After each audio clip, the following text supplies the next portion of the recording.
안녕하세요. 드라마의 찐심인 남자 리뷰어즈입니다. 나이 해피엔드 15회가 끝이 났습니다. 제가 내 남편과 결혼해줘 그리고 나이 해피엔드 이렇게 두 드라마를 동시에 리뷰하다 보니 아주 재밌는 사실 몇 가지를 발견했는데요. 이게 두 드라마를 뜯어보면 굉장히 닮아 있습니다. 첫 번째는 친구 잘못 만나면 패가 망신한다. 두 드라마의 가장 큰 공통점이 바로 이거죠. 어려서부터 친구인 두 여주들. 그런데 언제부턴가 권현진과 정수민 둘 다 서재원과 강재원을 죽도록 괴롭힙니다. 둘 다 디테일한 서사는 다르지만 목표는 하나로 똑같죠. 니네들은 절대 행복해선 안 돼. 앞에선 세상 제일 친한 친구인 척 하지만 결국 뒤에선 두 주인공을 노리고 속이고 아주 못된 것까지 똑같습니다. 두 번째 공통점은 가정 환경.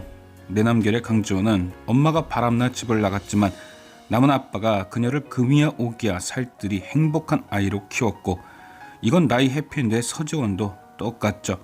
도박 중독의 딸을 사채업자에게 담보 잡히는 엄마. 하지만 친딸이 아님에도 그런 딸을 끝까지 사랑으로 키워낸 새아빠. 묘하게 환경이 닮지 않았나요? 그리고 악역들도 비슷합니다. 아빠는 바람나서 집을 나가고 남은 엄마에게 학대받으며 큰 정수민. 엄마는 애초에 등장도 안 하고 딸보다 능력 좋은 서재원만 싸고 도는 권윤진의 아빠.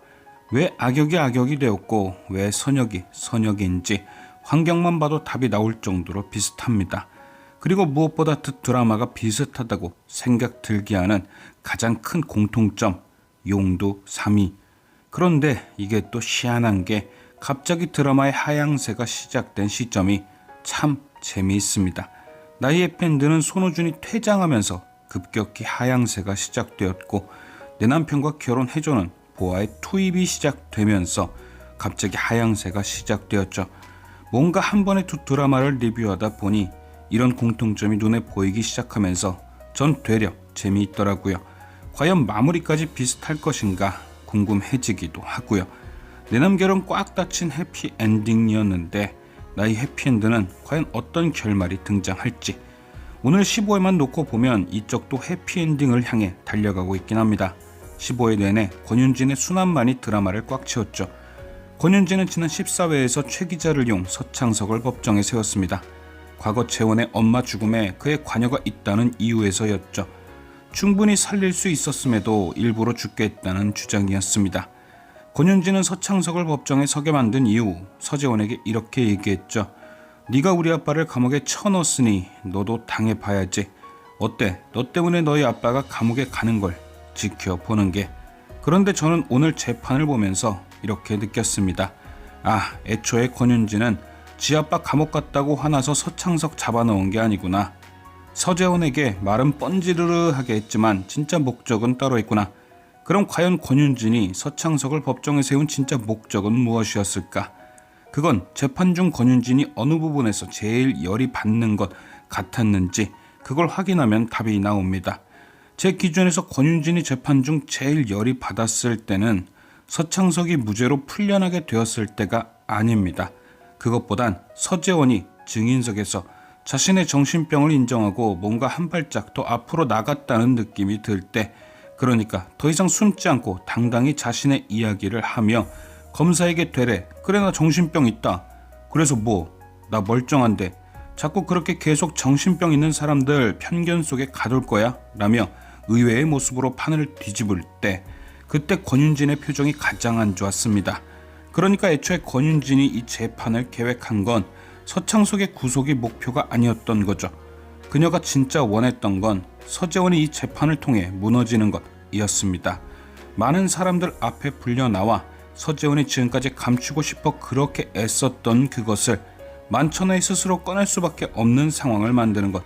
그래서 다시금 그녀가 어둠 속 깊이 끌려 내려가 숨도 쉬지 못한 채 살아가는 것. 그리고 그 과정에서 아빠인 서창석까지 구속되며 지켜줄 사람 하나 없이 완벽히 무너지는 것. 그게 권윤진이 이 재판을 계획한 진짜 이유였을 겁니다. 그런데 서재원이 그런 권윤진의 계획을 완벽히 박살낸 거죠.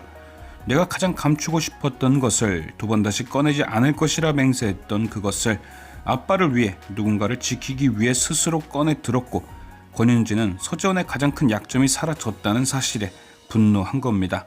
그런데 권윤진의 수모는 거기서 끝나지 않았죠. 그래도 서창석이 구속되면 적어도 서재원의 인생에서 가장 중요한 것 하나는 빼앗을 수 있다는 생각에 증인으로 나올 남태주까지 해치웠는데 그마저도 남태주가 멀쩡히 살아 돌아오며 계획이 무너졌습니다. 그리고 그 결과 서창석은 정미양을 해친 죄에서 무죄를 얻어냈고 보험금 관련해서는 집행유예를 얻어냅니다. 단 하나도 자기 마음대로 된 것이 없는 아주 폭삭 망한 거죠. 그리고 거기서 끝났으면 참 좋으련만 이후 남태주와 서재원의 계획에 말려들어 그녀는 백순규 사건의 진범으로 수백 가지 받는 처지가 되었습니다. 15회 내내 아주 끔찍한 인과응보를 겪은 거죠. 그런데 이 과정에서 권윤진의 모습 진짜 무섭지 않았나요? 서재원을 해치거나 다치게 하는 것이 아닌 오롯이 그녀의 행복을 뺏겠다는 일념. 서재원의 정신병이 주변 사람들과 스스로의 과거를 통해 치유되는 동안 권윤진은 반대로 그 열등감 때문에 점점 미쳐가고 있는 모습. 처음부터 마음에 병이 있는 사람이 없고 그 병은 절대 고칠 수 없는 것이 아니라는 걸 알려주듯 두 사람의 상반된 모습이 마치 무슨 정신병 관련 교육 드라마 같기도 하죠. 친구의 행복을 뺏기 위해 친구의 남자친구와 외도를 하고 급기야 결혼까지 했던 정수민. 그리고 그런 정수민과 똑같이 서재원에게 허순영을 빼앗으려 하고 그녀의 자리까지 차지하려 했던 권윤진. 결국 모든 것이 실패하자 강지원을 직접 없애려는 끝판을 보여준 정수민처럼 권윤진 또한 서재원이 가장 아끼는 아린이를 이용해 정수민과 같은 끝판을 준비합니다. 그럼 과연 권윤진의 마지막 악행은 어떻게 끝이 날 것인가? 저는 그 결과도 내남길의 정수민을 보면 답이 금방 나온다고 생각합니다. 내남길을 안 보신 분들은 이해하시기 힘드시겠지만 그 드라마에서 정수민은 결국 감옥에 갔습니다. 그리고 그 결론은 뭔가 의아했었죠. 따지고 보면 강지원을 가장 많이 괴롭힌 건 정수민인데 그녀만 목숨을 부지했으니까요. 그런데 결말 맨 마지막에도 등장했듯 정수민은 죽음보다 더한 고통을 벌로 받았습니다. 바로 자신이 평생 행복할 수 없게 만들려던 강지원이 행복해하는 모습을 죽을 때까지 봐야 하는 벌. 그래서 저는 권윤진도 정수민과 똑같은 벌을 받을 것이라 생각합니다. 권윤진은 서재원의 행복을 없애려 하기도 했지만 뺏으려 하기도 했죠. 서재원이 있던 그 자리에 자신이 들어가려고 했습니다. 그러니까 결국 그녀가 받을 인과응보는 서재원이 행복해하는 모습을 죽을 때까지 봐야 하기도 하지만 결국 아무 자리도 뺏지 못한 채 철저히 외톨이가 되기도 해야 합니다. 그래서 저는 왠지 권윤진에게 마지막 한 방을 먹이는 것이 아린이가 될 듯합니다. 아린이에게 허순영의 죽음과 그 죽음이 서재원 때문임을 밝히지만 인정을 받지 못하는 거죠. 자기 딴에는 그렇게 하면 아린이가 서재원을 무서워하고 미워하고 자신에게 기댈 줄 알았는데 어린 반푼어치도 없이 외면당하는 겁니다. 되레 딱 아린이 나이 때 어린이가 할 수 있는 순수함에서 나오는 일침을 맞고 완전 멘붕에 빠져버리는 거죠. 결국 아무것도 얻지 못하고 뺏지도 못하고 그렇게 서재원의 행복을 죽을 때까지 봐야 하는 벌을 그녀도 받는 거죠. 과연 서재원은 아린이를 지키고 자신의 행복도 지킬 수 있을지. 지금까지 시청해주신 여러분께 감사드리며 리뷰어제는 또 다른 리뷰로 돌아오겠습니다.